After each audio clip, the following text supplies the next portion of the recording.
Hello guys, my name is Tom, wait for me, and many people ask me how to play against Reno decks. Why do I think the Miracle Rogue is pretty good against Reno, and why don't I play beneath the grounds? So I thought I show you in the game how to play against Reno Mage, and here I play against a very famous one. I play against Savjz, and yeah.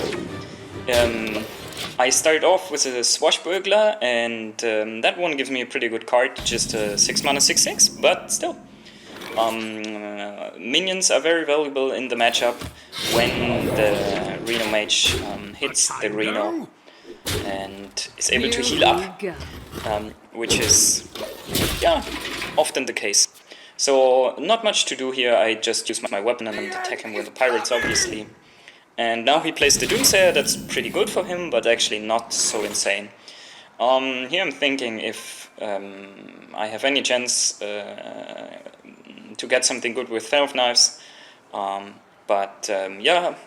it's anyway just good to cycle the card. So I attack face with the pirates and cycle the Fan of Knives. And next turn I'm looking to play the Tomb Pillager.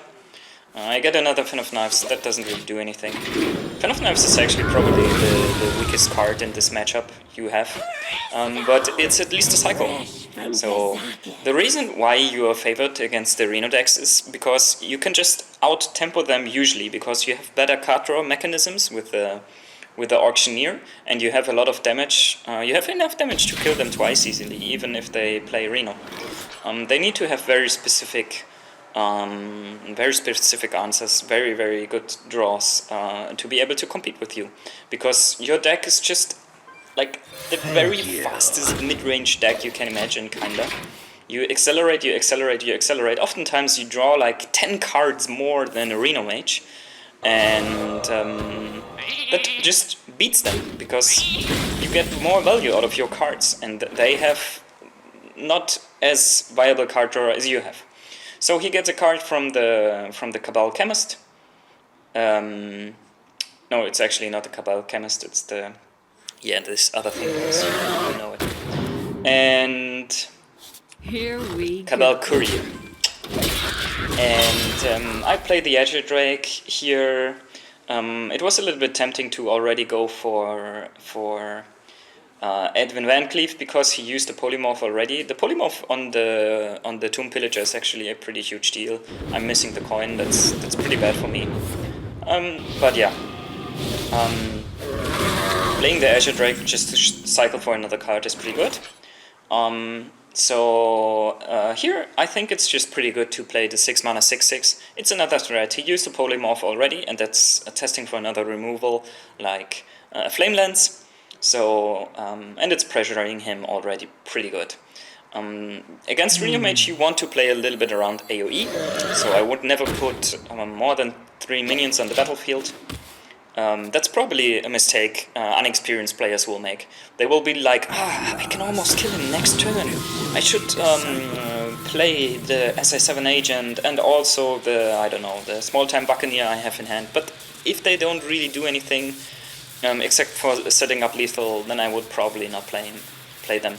So he's going for Kazakus, taking quite long there, so I had the feeling that his potion might not be that great. So maybe he didn't pick up AoE or damage or polymorph, but the thing is, I also wasn't really sure what he would go for.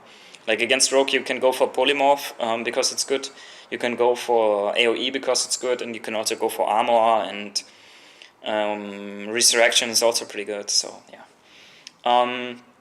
So here, since he couldn't remove the Drake, I just go for the Edwin Van Cleef and try to pressure him really hard. I draw into the Tomb Pillager, and now I have to think here if I really want to go for Edwin Van Cleef or if I want to go for the Tomb Pillager. Like the Tomb Pillager will allow me maybe to make an even better Edwin Van Cleef. But since he's already out of removal, I figured it's probably better to just go for straight Edwin Van Cleef anyways. I don't want to give him too much time to draw into Reno Jackson. So yeah, I just play Edwin Van Cleef. Here I'm thinking if I want to play the coin with it, but I just decide no, I want to draw cards with the Auctioneer in case he's able to clear the board and play Reno, you know, because you want to get your last threats. So he has to use Fireball and the Volcanic Potion to deal with the 8/8 here. That's pretty good for me, and I can just go for Dagger Up and Tomb Pillager because, yeah, I think the Tomb Pillager is better here than the Azure Drake because the Azure Drake would cycle a card, but Tomb Pillager also gives me this extra coin, so once I get my Auctioneer, it's also a card draw. And Azure Drake might allow me to just give me an extra damage from hand because I have Eviscerate in hand. And he's already very close to lethal, so yeah. So now he plays Harrison Jones, so it was actually kind of a mistake by me daggering up the second time, which I could basically only do because I had that Caldera Drake. But yeah, anyways, and he has Shadow Flame, so he can actually deal with my board. That was really unfortunate here for me. And he drew 2 cards, so now I'm pretty worried that he might have picked up the Flame Strike. Obviously he didn't have Flame Strike last turn, because I think he would have played that maybe even over his combo there. But yeah, there's not really anything I can do. I can just play Azure Drake here to cycle into other threats. But I'm pretty much out of threats actually. There is no more Edwin, there is no more Azure Drake, and there's no more Tomb Pillager. So I kind of have to kill him here with SI7 and stuff. But I still have Leroy left. That's a pretty huge deal, and I still have the Cold Bloods and the Eviscerates. So that's also enough damage to kill him like a second time. So I think here I have to go for it. I have to go for Shaku. Because he might not be able to deal with the stealth, and that might be very, very important. So he goes for his Kazakus Potion, and I'm like, oh shit, that's another AoE, but luckily it's not AoE, and he gets Doomsayer, so I'm like, okay, I don't even have to deal with this board. But I top deck Cold Blood, and yeah. That's enough, and I have lethal here.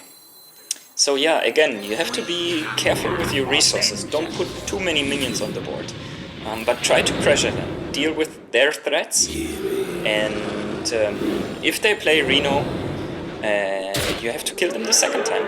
But you have so much more tempo than the Reno decks that it's really impossible to kill them a second time. Thanks for watching, see you in my next video, bye bye.